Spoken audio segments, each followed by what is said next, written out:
안녕하세요. 저는 서울에 거주하는 50대 중반의 주부 김은정입니다. 제 이야기를 들어주시는 모든 분들께 감사드립니다. 저는 결혼한 지 30년 가까이 되었고 두 아이를 키워내면서 가정과 아이들, 그리고 남편을 중심으로 살아왔습니다. 평범한 주부로서 하루하루를 보내던 제게도 생각지도 못했던 변곡점이 찾아왔고 오늘은 그 이야기를 나누고자 합니다. 저와 수경 씨의 관계에서 가장 기억에 남는 사건은 몇 년 전 모임에서 일어난 일이었습니다.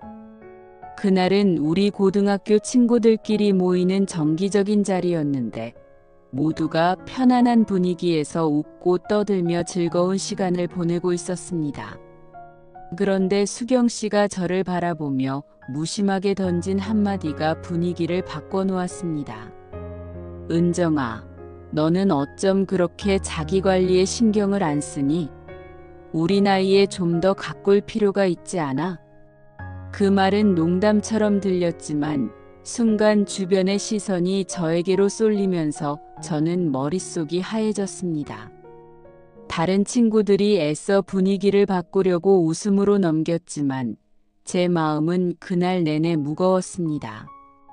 특히 그녀의 말투에는 진심이 섞여 있었고 마치 제가 제 자신을 제대로 돌보지 못하는 사람이라는 메시지를 던지는 것 같았습니다. 사실 그날 저는 평소보다 조금 더 신경 써서 옷을 입고 나갔다고 생각했는데 그런 말을 들으니 제 노력이 무색하게 느껴졌습니다. 수경 씨는 늘 자기 관리를 잘하는 사람으로 친구들 사이에서도 인정받는 모습이었습니다.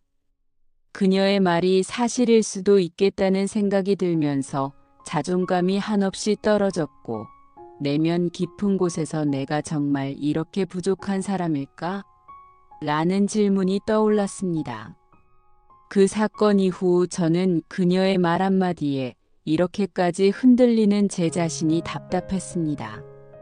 그녀가 한 말이 맞다면 저는 제 자신을 바꿔야 했습니다. 하지만 그것이 단순히 외모나 옷차림만의 문제가 아니라는 것도 깨달았습니다. 저는 수경 씨의 말이 아팠던 이유가 제 안에 이미 존재하던 불안과 결핍을 건드렸기 때문이라는 것을 점차 깨닫게 되었습니다. 그리고 그것은 외모나 옷차림만의 문제가 아니라 제가 제 자신을 얼마나 사랑하고 존중하는가에 대한 문제였습니다. 그렇다고 해서 그녀의 말과 행동이 적절했다고는 말할 수 없습니다. 수경 씨는 종종 다른 사람의 약점을 지적하며 이를 솔직함이나 충고로 포장하곤 했습니다. 그 과정에서 그녀의 말은 상대방의 감정을 충분히 고려하지 못하는 경우가 많았습니다. 저도 그날 모임 이후 그녀에게 솔직하게 이야기했습니다. 수경아, 내 말이 나를 위한 충고라는 건 알겠지만 솔직히 말하면 나에게 상처가 됐어. 그녀는 처음에는 자신이 그렇게 받아들여질 줄 몰랐다며 당황했지만 결국 제 말을 이해하고 사과했습니다. 그녀의 사과를 받으면서 저는 비로소 제 마음을 조금씩 정리할 수 있었습니다. 그날 이후 저는 스스로에게 질문을 던졌습니다. 내가 왜 수경의 말에 이렇게 흔들렸을까? 그녀가 지적한 부분이 정말 나에게 필요한 변화일까? 아니면 내가 스스로를 바라보는 시선이 잘못된 걸까? 이 질문에 답을 찾는 과정은 쉽지 않았습니다.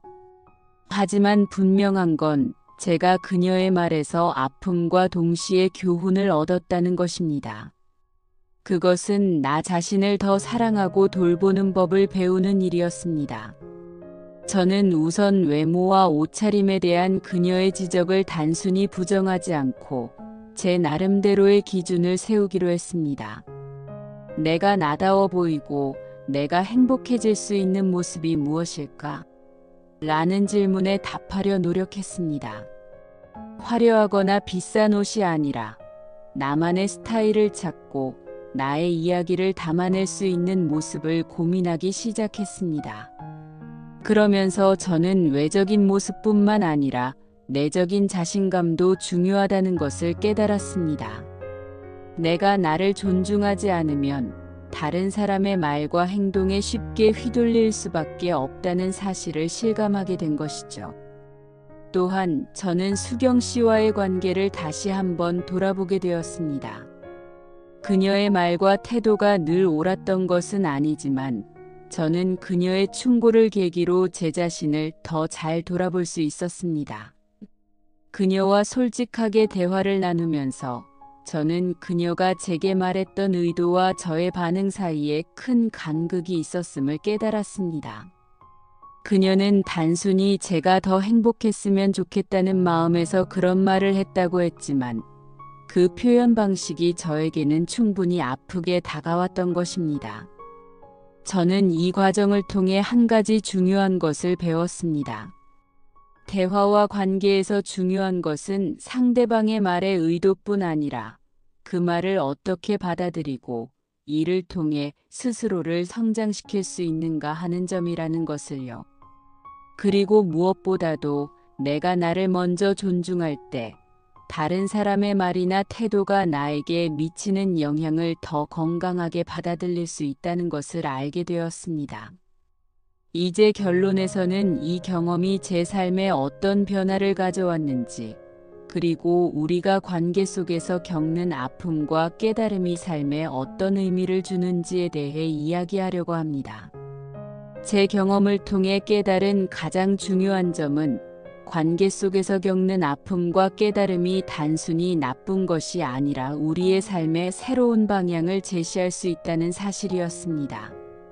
수경 씨와의 관계를 통해 저는 자신을 돌아보고 나 자신을 존중하며 더 나아가 스스로를 성장시키는 법을 배울 수 있었습니다.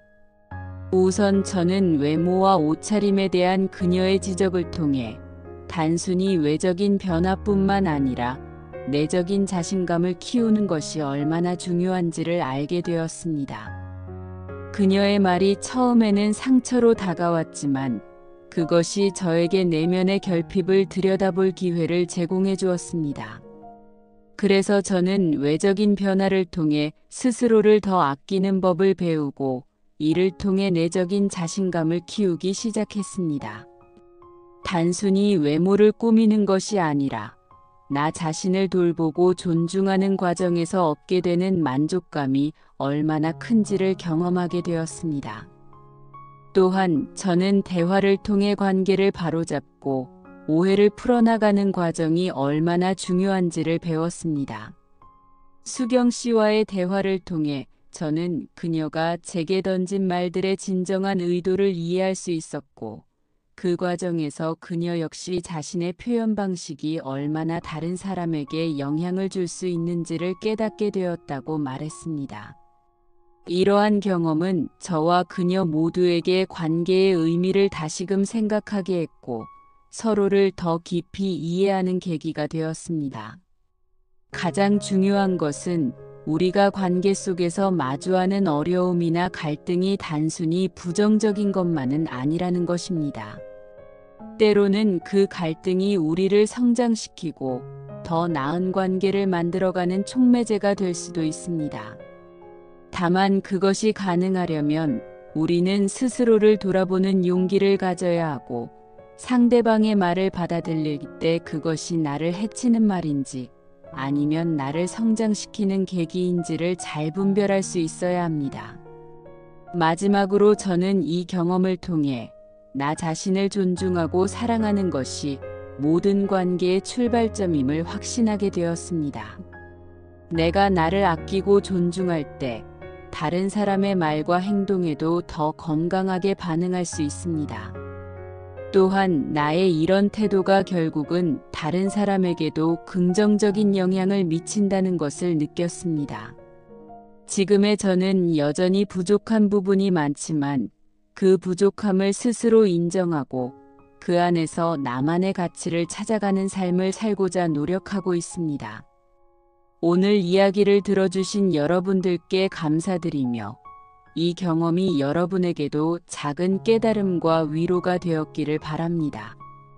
우리의 관계 속에서 생겨나는 크고 작은 갈등과 아픔이 결국은 우리를 더 나은 사람으로 만들어줄 것이라는 믿음을 가지고 오늘 하루도 스스로를 아끼고 사랑하는 시간을 가져보시길 권합니다. 감사합니다. 안녕하세요. 오늘은 자존감과 대화의 관계에 대해 깊이 이야기해 보려고 합니다. 자존감이라는 말 많이 들어보셨죠? 흔히 우리는 자존감을 단순히 높고 낮은 상태로만 구분하려고 합니다. 하지만 자존감은 단순히 있다가 없어지는 것이 아니라 태양처럼 늘 우리 안에 존재하는 것이라는 점을 먼저 말씀드리고 싶어요. 다만 이 태양이 구름에 가려져 보이지 않을 때 우리는 그것을 자존감이 낮아졌다고 느끼는 거죠. 자존감과 대화의 관계를 이해하려면 먼저 자존감이 낮은 상태에서 대화에 어떤 영향을 미치는지 살펴볼 필요가 있습니다. 자존감이 낮아지면 대화에서 가장 두드러지는 특징 중 하나는 상대방의 말을 온전히 듣지 못한다는 점입니다. 왜냐하면 그 사람의 마음은 이미 자신에 대한 부정적인 생각과 두려움으로 가득 차 있기 때문입니다. 상대방이 무슨 말을 하든 그 내용이 왜곡되어 들리기 쉽죠. 예를 들어 상대방이 단순히 의견을 제시했을 뿐인데도 그것을 비난으로 받아들이고 방어적인 태도를 보일 수 있어요. 심지어 이런 상태에서는 자신이 공격당했다고 느끼면서 반격하려는 대화를 이어가기도 합니다. 이 과정에서 불필요한 갈등이 생기고 대화의 본질은 사라져버리죠. 또 한 가지 중요한 점은 자존감이 낮을 때 자신의 마음속에서 일어나는 자기 비판적인 생각들입니다. 대화를 하면서도 끊임없이 내가 왜 이렇게 말했지? 내가 왜 그 상황에서 그랬을까? 라며 스스로를 비난합니다. 이는 상대방의 말에 집중하지 못하게 만들고 대화를 더 어렵게 만듭니다. 결과적으로 자신에게도 상대방에게도 부정적인 경험만 남기는 대화가 되고 마는 겁니다. 이 상태를 더 깊이 들여다보면 자존감이 낮아졌다고 느끼는 이유는 단순히 개인적인 경험에서만 비롯된 것이 아닙니다. 사회적, 문화적 요인도 크게 작용합니다. 우리 사회에는 비교와 체면 문화가 깊게 뿌리내려 있습니다. 끊임없이 다른 사람과 비교하게 만드는 환경 속에서 우리는 자존감을 잃기 쉽습니다. 어쩌면 어릴 적부터 학업 성적, 외모, 직업 같은 요소로 평가받는 경험이 쌓여왔기 때문일지도 몰라요. 이런 비교의 압박 속에서 자신을 있는 그대로 받아들이는 것은 정말 쉽지 않은 일이죠. 그렇다면 자존감과 대화의 관계에서 중요한 질문이 하나 떠오릅니다. 자존감이 낮은 상태에서 어떻게 하면 대화를 잘할 수 있을까요? 이 문제를 해결하려면 먼저 자존감이라는 태양을 가리고 있는 구름을 인식해야 합니다. 내가 지금 무엇 때문에 불편한지, 왜 상대방의 말이 날 불안하게 만드는지를 스스로 파악하는 게 첫 번째 단계입니다. 그리고 나서야 비로소 상대방의 말을 객관적으로 들을 수 있는 마음의 여유가 생깁니다.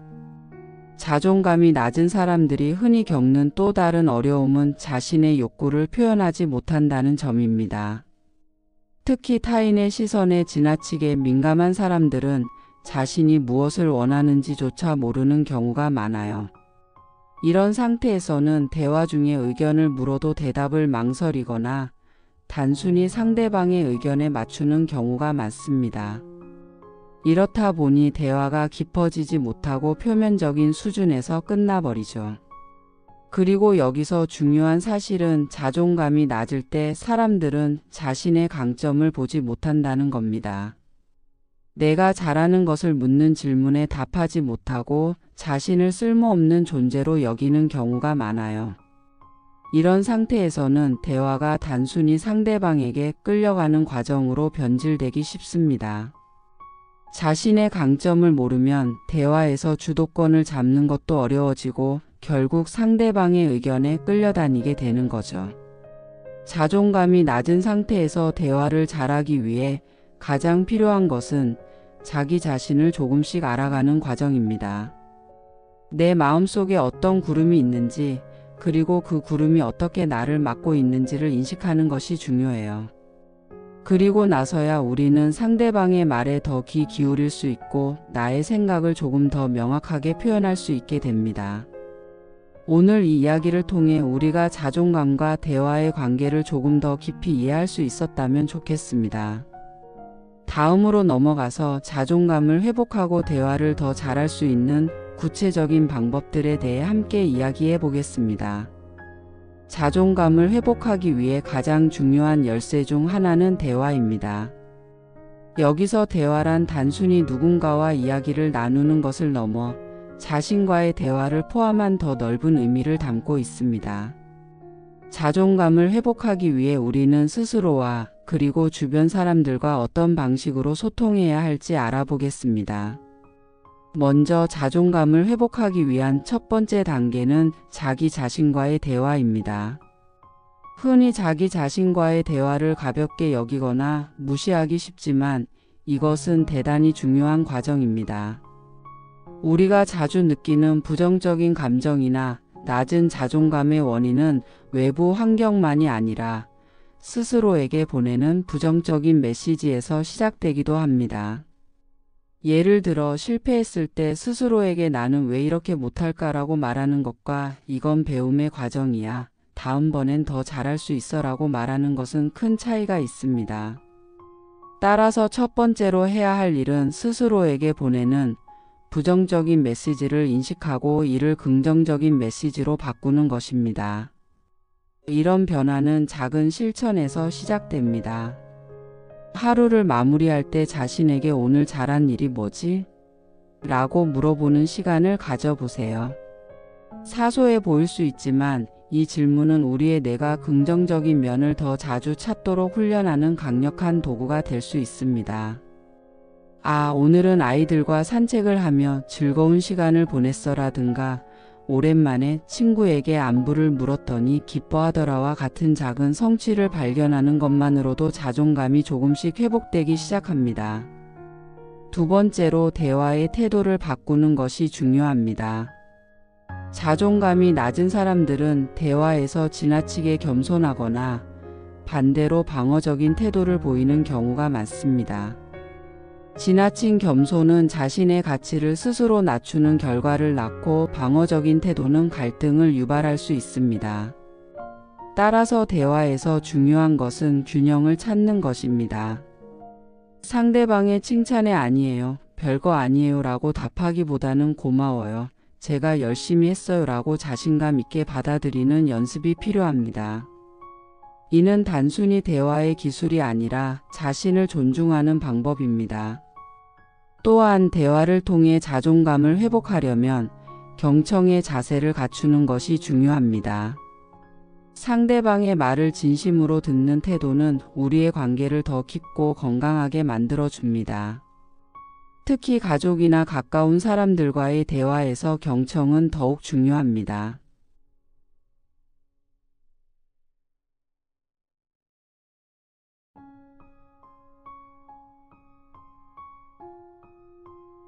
자존감을 회복하려면 반드시 대화를 넘어 행동으로 이어져야 합니다.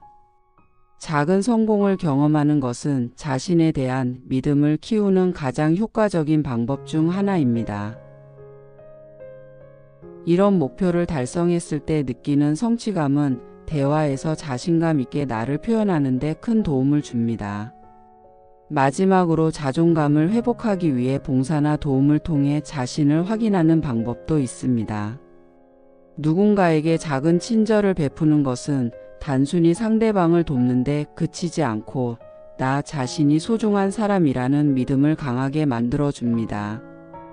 우리가 가진 협력과 나눔의 본능은 우리의 자존감을 자연스럽게 끌어올리는 중요한 역할을 합니다. 자존감을 회복하기 위한 대화와 실천은 한순간에 완성되지 않습니다. 하지만 매일 조금씩 실천한다면 대화 속에서 더 당당한 모습으로 나를 표현할 수 있게 되고 주변 사람들과의 관계도 더 건강해질 것입니다.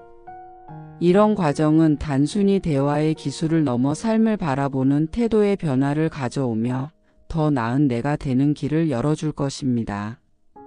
다음에는 자존감을 유지하며 더 건강한 대화를 이어갈 수 있는 방법에 대해 이야기 나눠보겠습니다.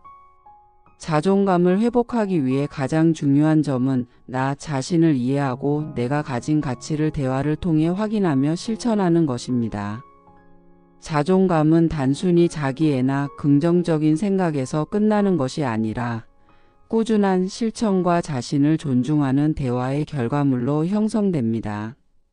그렇다면 자존감을 높이고 유지하기 위해 우리가 어떤 대화와 실천을 해야 하는지 알아보겠습니다. 먼저 자존감을 회복하는 첫 번째 열쇠는 자기 자신과의 대화입니다. 우리 모두는 하루에도 수백 번씩 스스로와 대화를 나눕니다. 그러나 그 대화의 내용이 부정적인 것이라면 이는 곧 자존감을 떨어뜨리는 원인이 됩니다. 예를 들어 실수했을 때 난 왜 이 모양일까라고 자신을 책망하는 대신 이번에는 실수했지만 다음엔 더 잘할 수 있어라고 자신에게 따뜻하게 말해보세요. 이런 작은 변화는 자신을 바라보는 시각을 긍정적으로 바꾸는데 큰 도움이 됩니다. 자신과의 대화는 마치 자신을 돌보는 시간과도 같습니다. 하루를 마무리하며 오늘 있었던 일을 돌아보고 잘한 점과 아쉬운 점을 적어보는 습관을 들여보세요. 종이에 적어보는 과정은 내가 이뤄낸 것들을 명확히 인지하게 하고 스스로를 격려하는 시간을 만들어줍니다. 이러한 습관은 자존감 회복의 첫걸음으로 자신에게 필요한 존중과 사랑을 주는 방식입니다. 두 번째로 중요한 것은 주변 사람들과의 대화에서 자신의 가치를 지키는 것입니다.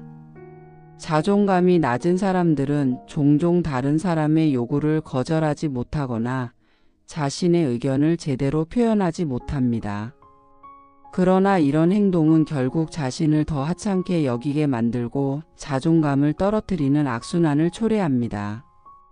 따라서 자신의 감정과 생각을 솔직하게 표현하는 연습이 필요합니다. 예를 들어 누군가의 부탁을 거절해야 할 상황에서 죄송하지만 지금은 제가 시간이 없어서 어려울 것 같아요 라고 명확히 말하는 것입니다. 처음에는 어렵겠지만 이런 작은 변화가 쌓이면 자신의 경계를 존중하고 자존감을 높이는 데 큰 도움이 됩니다. 이는 단순히 대화 기술을 넘어 자신을 존중하는 태도를 기르는 과정이기도 합니다. 세 번째로 자존감을 회복하기 위해 꼭 필요한 것은 감사의 표현입니다. 감사는 단순히 예의의 표현이 아니라 내가 가진 것들을 다시 돌아보게 하고 더 나아가 자신이 소중한 사람임을 느끼게 해주는 강력한 도구입니다. 매일 밤 감사한 일을 3가지씩 떠올리는 습관을 들여보세요. 친구와 나눈 즐거운 대화, 가족이 차려준 따뜻한 식사, 그리고 나 자신이 하루 동안 노력했던 모든 순간에 대해 감사할 수 있습니다. 이러한 작은 실천은 우리의 뇌가 긍정적인 면을 더 자주 찾게 만들어줍니다. 또한 봉사나 나눔을 통해 자존감을 회복하는 방법도 추천합니다. 누군가를 돕는 행동은 단순히 상대방을 위한 일이 아니라 나 자신에게도 큰 영향을 미칩니다. 봉사는 자신이 가치 있는 사람이라는 사실을 깨닫게 하고 내가 누군가에게 도움을 줄 수 있다는 믿음을 심어줍니다.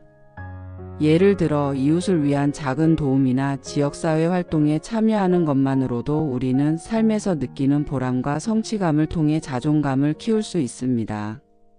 마지막으로 자존감을 높이기 위해 꼭 기억해야 할 점은 대화에서 지나친 사과나 비굴한 태도를 지양하는 것입니다. 우리는 종종 자신의 잘못이 아닌 일에도 죄송합니다를 반복하며 스스로를 낮추곤 합니다. 그러나 이런 태도는 상대방에게 우리의 가치를 하찮게 보이게 만들 수 있습니다. 사과는 진심으로 필요할 때만 하고 칭찬을 받을 때는 감사합니다. 제가 노력했어요 라고 자연스럽게 받아들이는 것이 좋습니다. 이는 나 자신을 존중하고 자존감을 유지하는 중요한 방법입니다.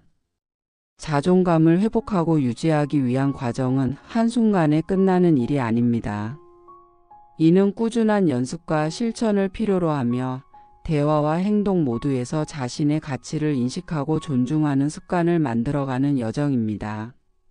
물론 때로는 자신감이 흔들리고 어려운 순간이 찾아올 수도 있습니다. 하지만 중요한 것은 그러한 순간에도 내가 나를 믿고 응원할 수 있는 태도를 갖추는 것입니다. 결론적으로 자존감을 회복하기 위한 대화와 실천은 자기 자신과의 대화를 긍정적으로 바꾸고 주변 사람들과의 대화에서 자신의 경계를 지키며 감사와 봉사를 통해 자신이 소중한 사람임을 깨닫는 과정입니다.